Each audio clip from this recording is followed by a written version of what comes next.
15वीं शताब्दी वो अहम समय था जब भविष्य को नया स्वरूप देने वाली शक्तियों का उदय हो रहा था।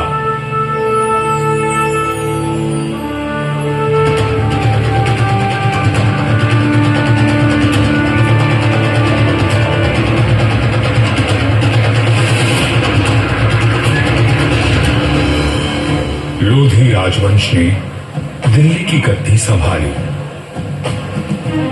मध्य एशिया में बाबर का जन्म हुआ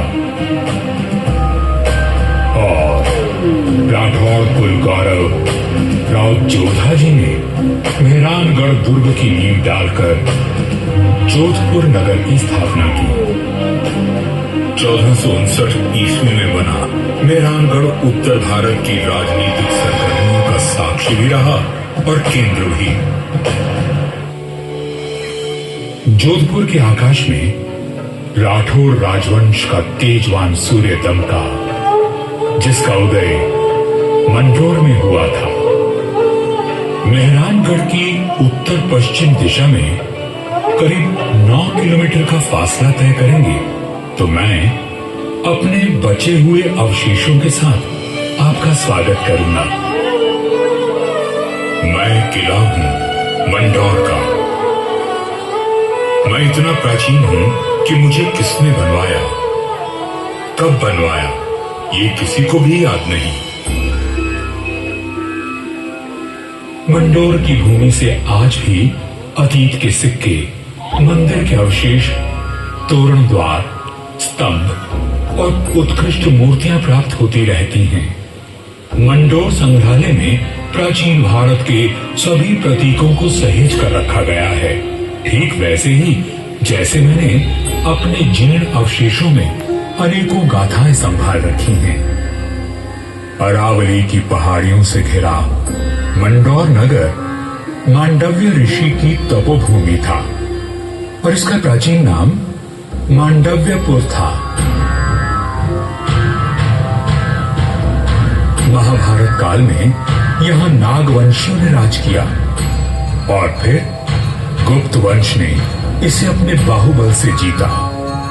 4वीं व 6वीं शताब्दी में हुनों का आगमन हुआ तथा परमारों ने इनके वैभव को बढ़ाया। मारवाड़ का विस्तार सबसे अधिक परमारों की समयावधि में हुआ और उस समय मारवाड़ को नवकोटि मारवाड़ भी कहा जाता था। तो 7वीं शताब्दी में प्रतिहारों ने यहाँ अपना साम्राज्य स्थापित किया और यहाँ के वैभव को बढ़ाया।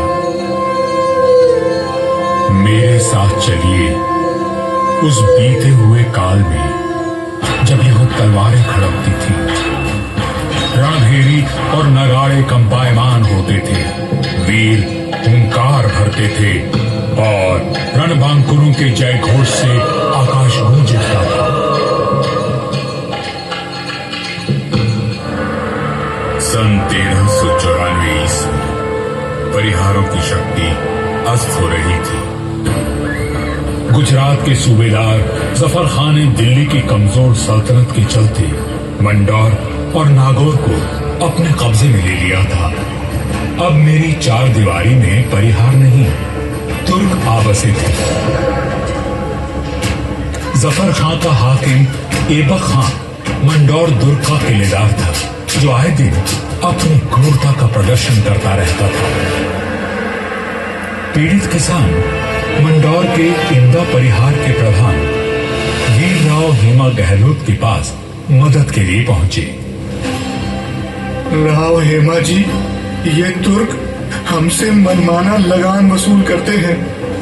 आए दिन हमारी गायों को चुरा कर ले जाते हैं और अब अपने घोड़ों के लिए घास से लदी गाड़ियां मांग रहे हैं।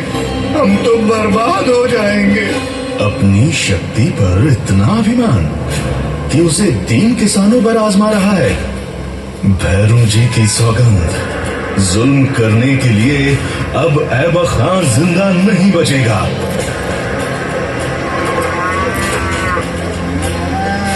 शक्तिशाली शत्रु से लड़ने के लिए बल और बुद्धि से वार करने की योजना बनाई गई। घास विश्वास की कई 100 गाड़ियां तैयार की गईं और हर गाड़ी में हथियार लिए योद्धा छुप कर बैठ गए। गाड़ियां जैसे ही किले के भीतर पहुंची, क्षत्रियों ने नारा लगाया, आयो लड़ो फतेह कर दो, आयो लड़ो फतेह कर दो।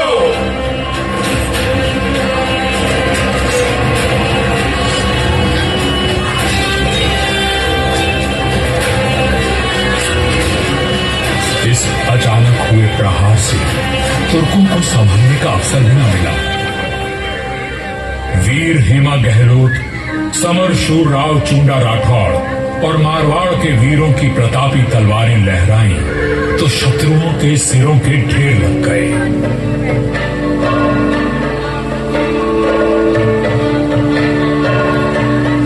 इसी जीत की याद में आज भी मंदौर में राव महोत्सव मनाया जाता है।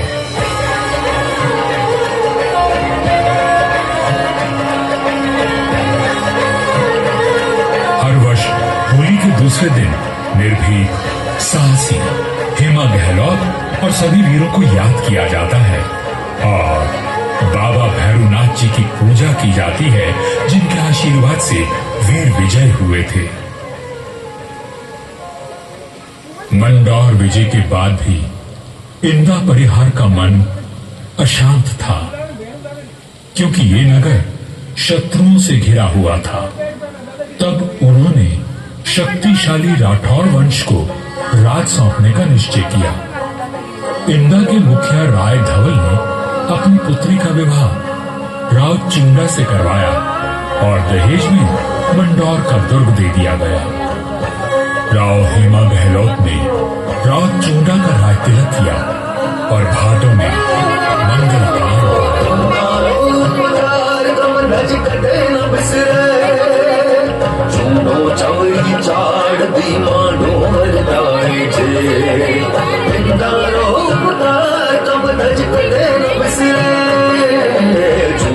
अपनी कौशल और सामरिक सूझबूझ का परिचय देते हुए राव चुंडा ने अपने साम्राज्य को बढ़ाया और मंदौर को मारवाड़ की राजधानी बनाया। 1423 में नागौर के युद्ध में राव चुंडा वीर गति को प्राप्त हुए और उनके पुत्र कान्हा के बाद राजदंड राव रणमल ने संभाला।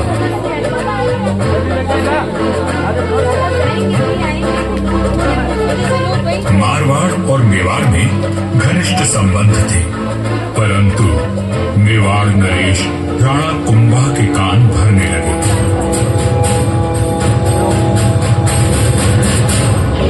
मुझे राव रणमल की नीयत ठीक नहीं लगती राणा। वो आपका राज हड़पना चाहता है। वह सिर्फ एक पक्ष को देखते हैं, दूसरे पक्ष से तो उनका कोई मोह नहीं। एक मधुर संबंध में संशय और अविश्वास का विष घोल दिया गया था। 1438 ईस्वी में राव रणमल अपने पुत्र जोधा के साथ चित्तौड़ के दुर्ग में था। रणमल को किसी षड्यंत्र का आभास हुआ और उसने बेटे जोधा को किले से बाहर भेज दिया। पिता की आज्ञा मान जोधा चित्तौड़गढ़ की तलहटी में पहुंचा। तभी एक डोम ने जोधा का ध्यान खींचा, जो एक दोहा गा रहा था।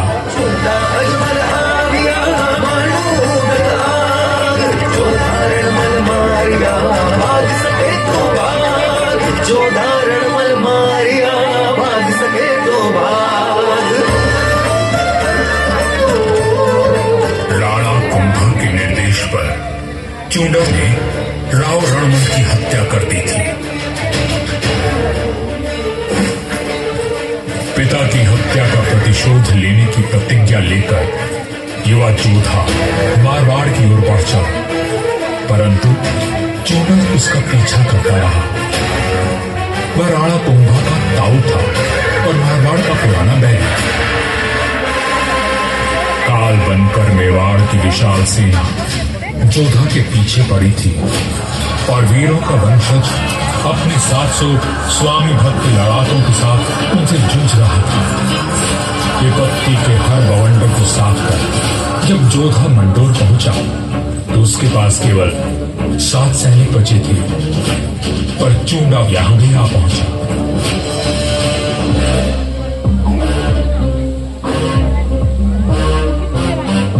चूंडा बोला, मंडोर किले का कोना कोना छान मारो। रणमल ने मेरे भाई राघव देव को मरवाया था, मैं उसके वंश का नाश कर दूंगा। हुजूर, जोधा जांगलू प्रदेश की ओर भाग गया है। आप कहें तो उसका पीछा करें। रहने दो, वहाँ रेतीले टीलों में भटक कर वो खुद ही मर जाएगा।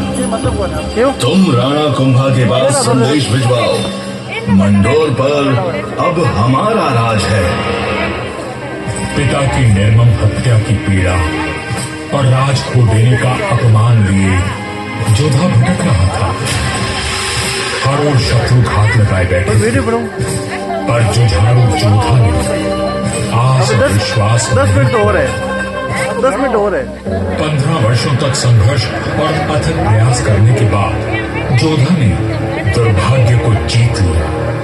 तो मंडोर की कहानी है पूरी, और मंडोर को मंडोर की कहानी है। जोधा ने फिर से जीत लिया था। अरे समय बदल रहा था 2000 साल पहले रही है। और देश पर विदेशी आक्रमणकारियों का संकट घेर आया था। ऐसे में एक दूसरे से लड़ने के बजाय मारवाड़ और मेवाड़ ने संधि कर ली। पर दूरदर्शी राव जोधा को कोई चिंता खाए जा रही थी, और उस चिंता का कारण मैं यानी मंडोर का दुर्ग था। किस सोच में डूबे हैं राव जी? और नहीं करो दे। आसपास देखो, क्या दिखता है? ये तो माता ने वो है जंगल, पहाड़ियाँ। ये पहाड़ियाँ ही मेरी चिंता है।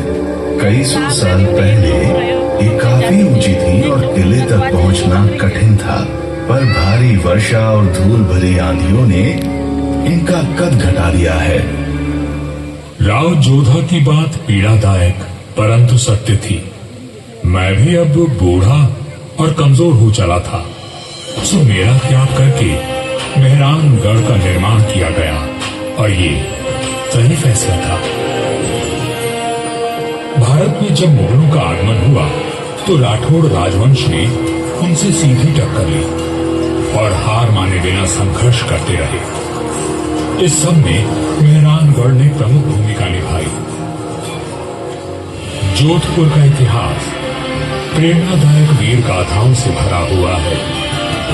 त्याग और देशभक्ति के कीर्तिमान स्थापित करके इतिहास में अमर हो जाने वाले वीरों ने जोधपुर का सर सदा ऊंचा रखा है।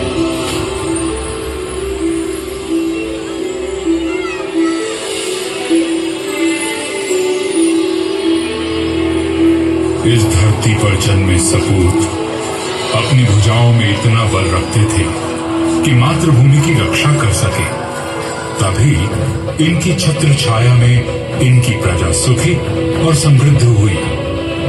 पर यह बात कम ही लोग जानते हैं कि फौलादी सीनों में कोमल भावनाओं का भी वास था। राजधर्म का पालन करने वाले तलवार के धनी इन रणधीरों के मन में नवसृजन और कला के प्रति प्रेम भी बसता था, जिसका प्रमाण आज भी उपस्थित है और इस धरती का सौंदर्य बढ़ाता है। महाराजा अजीत सिंह जी को उनकी सृजनात्मक ऊर्जा और निर्माणों के लिए याद किया जाता है। उन्होंने देवी देवताओं की साल, अजीत पुल, मय पुल और एक खंबा महल बनवाया एवं भेरू बावड़ी और भेरू मंदिर का जीर्णोद्धार करवाया। उन्होंने अपने पिता महाराजा जसवंत सिंह जी के भव्य देवल का निर्माण भी करवाया, जिसके विशाल स्तंभों एवं गर्भगृह का अलंकरण दर्शनीय है। सभा मंडल का दृश्य पौराणिक आख्यानों का स्पष्ट दर्शन देता है।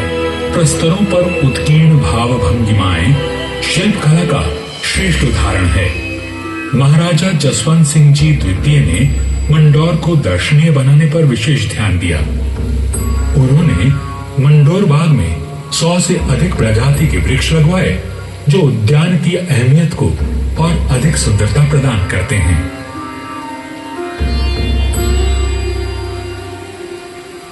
1896 ईस्वी में महाराजा सरदार सिंह जी ने मंडौर के बाग को और संवारा।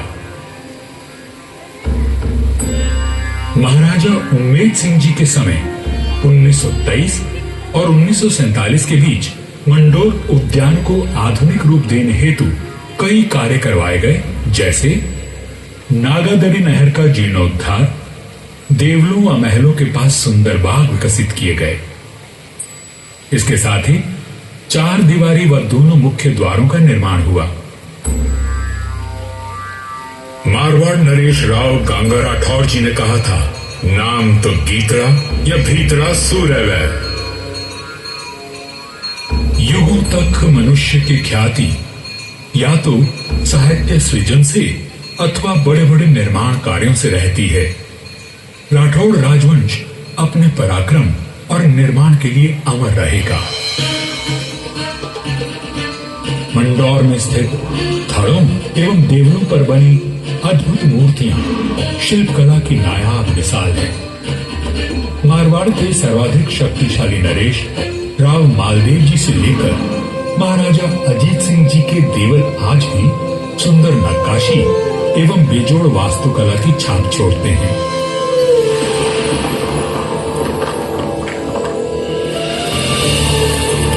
महाराजा अजीत सिंह जी के देवल का निर्माण इनके पुत्र महाराजा अभय सिंह जी ने संवत 1793 में शुरू करवाया, लेकिन इसे पूरा उनके प्रपौत्र महाराजा भीम सिंह जी ने संवत 1856 में किया।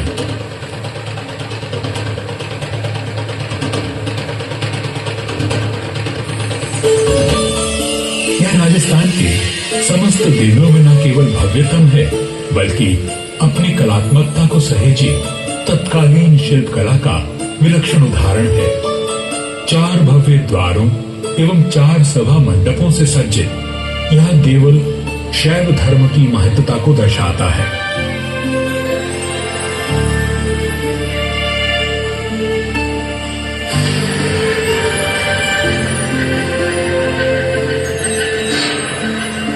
आजादी के पश्चात यहाँ कई विकास कार्य करवाए गए और 1968 में यहाँ के महलों में संग्रहालय की स्थापना की गई।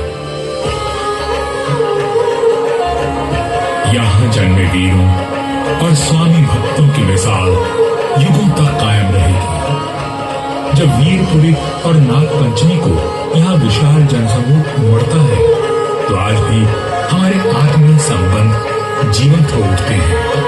उनकी आंखों में उमड़े प्रेम और श्रद्धा को देखकर मन भाव विभोर उठता है।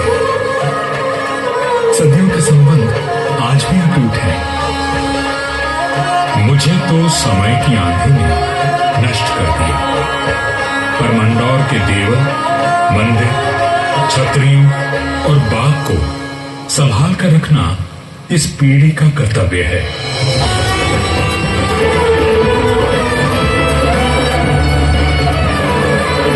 मंडौर दुर्ग है साक्षी, करता गौरव गान, कैसे कैसे वीर हुए थी कैसी उनकी शान।